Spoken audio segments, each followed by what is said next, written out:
একটা আম গাছ আছে, আর এই গাছটাতে দেখেন একটা আম গাছে শুধু একটাই আম ধরছে। ওই যে আমটা দেখা যাচ্ছে, এই দেখেন একটা আম গাছে শুধু একটাই আম ধরছে।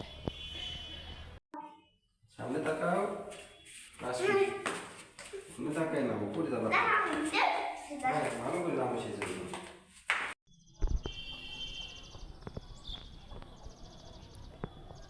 মাসফি, আল্লাহ হাফেজ। মাসফি, আল্লাহ হাফেজ।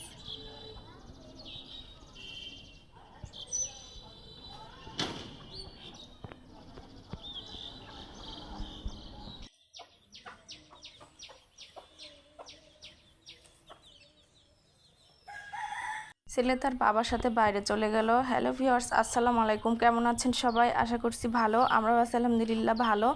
চলে আসলাম আরেকটা নতুন ভিডিও নিয়ে। আশা করি নতুন ভিডিওটি সবার ভালো লাগবে। ভালো লাগলে লাইক কমেন্ট করে পাশে থাকবেন। আর এই যে মুরগিগুলো ছেড়ে দিয়েছি, এগুলো একটু মাঠে হাঁটাহাঁটি না করলে তাড়াতাড়ি বড় হবে না, তাই ওদেরকে আজকে নিচে নামিয়ে দিয়েছি। আর একটু আমিও নিচে একটু হাঁটাহাঁটি করতেছি। আর এই যে এই পাশে বড় বড়গুলা বৃষ্টি হয়ে প্রচুর পরিমাণে ঘাস হয়েছে, ওরা একটু ঘাস খাচ্ছে। এরা কিন্তু আমাকে প্রতিদিনই অনেক কয়েকটা করে ডিম দেয়, তো এদের ভালো করে যত্ন নিতে হয়।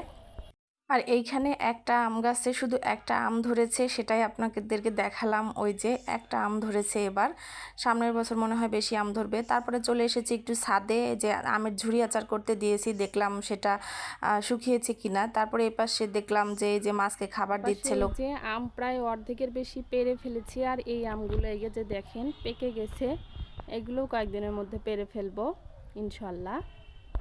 তারপর নিচে এসে দেখি হাজব্যান্ড এই যে মাসের বাজার করে নিয়ে এসে, যেগুলো মাসে দরকার সেগুলো সব কিছুই কিনে নিয়ে এসেছে। আর যে পরিমাণে দ্রব্যমূল্যের দাম বেড়েছে, সেটাই টেনশন করতেছি বাকি লোকের কি অবস্থা হবে, যাদের নিম্ন আয়ের সংসার তারা কিভাবে চলবে। তো আমি এগুলা বাজার গুছিয়ে নিচ্ছি। আর চিনির প্যাকেটগুলো ছিঁড়া ছিল, চিনিগুলো অনেকটাই পড়ে গেছে, সেগুলো একটু সাইজ করে নিলাম, ঢেলে নিলাম যেটা ছিঁড়ে গেছে।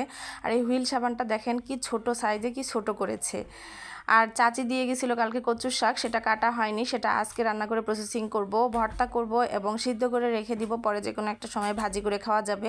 এই কালো কচুতে প্রচুর পরিমাণে আয়রন থাকে। শোনা ময়না পাখি দাও, হাত চুলকাবে বাবা, মানে রান্নাঘরে আসতেই হবে, দিয়ে যাও, আসো বাবা, দাও মা দাও, শোনো বাবা, দাও দাও প্লিজ, প্লিজ দিতে বলতেছি, দাও দাও মা, তুমি আমার লক্ষ্মী, শোনা দাও, নাকে দি। আমার ছেলে কচু নিয়েছে, আমার ভয় হচ্ছে যদি চুলকায়, তাই ওকে বলছি কচু ডাঁটাটা দিয়ে দাও। তো এখানে এই যে কচুর শাক ভর্তা রেডি হয়ে গেছে, এগুলো সব পুড়িয়ে নিয়েছি, এগুলো আমি সুন্দর করে পেঁয়াজ রসুন পুড়িয়ে নিয়েছি, ভর্তা করব। আর কচুর শাকটা লবণ দিয়ে সিদ্ধ করে নিয়েছি। তো এই যে মাশাল্লাহ ভর্তাটা দেখতে কত সুন্দর হয়েছে, লেবু দিয়ে গরম ভাত দিয়ে খেতে খুব মজা।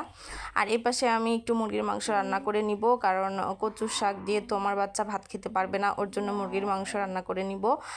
আর একটু মুরগির মাংস বাটা মশলা দিয়ে আমি কষিয়ে রান্না করি সব সময়, এতে মজা হয়। তো এই যে রান্না শেষ হয়ে গেছে, আর দেখেন ঘরের কি অবস্থা, হাজার হাজার জিনিস থাকতে দেখেন খেলাধুলার কি অবস্থা। দেখেন এই যে বাসার অবস্থা দেখছেন, দেখেন এই যে ঝড়, বাইরের ঝড়ের সাথে সাথে যে ভিতরেও ঝড় হয়ে গেছে।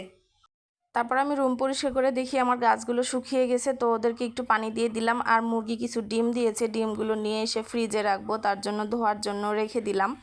তারপরে যে দুপুরে খাওয়া দাওয়া করতেছি। আজকের ভিডিও এখানেই শেষ করে দিব, পরবর্তীতে নতুন কোনো ভিডিও নিয়ে হাজির হব। ততক্ষণ পর্যন্ত সবাই ভালো থাকবেন, সুস্থ থাকবেন।